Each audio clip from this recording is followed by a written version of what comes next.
हार नहीं माननी है बेटा, अभी समय बाकी है, बाकी है। मैं आपको दिखा रहा हूँ। क्या सर ये मुमकिन है? अरे लग जाए यार जुझारू तरह से, क्यों नहीं मुमकिन है?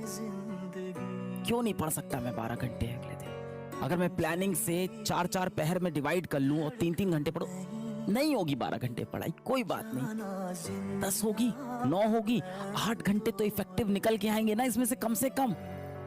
पहले दिन 8 होगी, अगले दिन 9 होगी, अगले दिन 10 होगी। धीमे धीमे धीमे प्रैक्टिस के साथ आप इंप्रूव करते हुए 12 पे पहुंच जाओगे और इन 60 दिन में अपना स्कोर आप 200 से 650 पहुंचा सकते हो।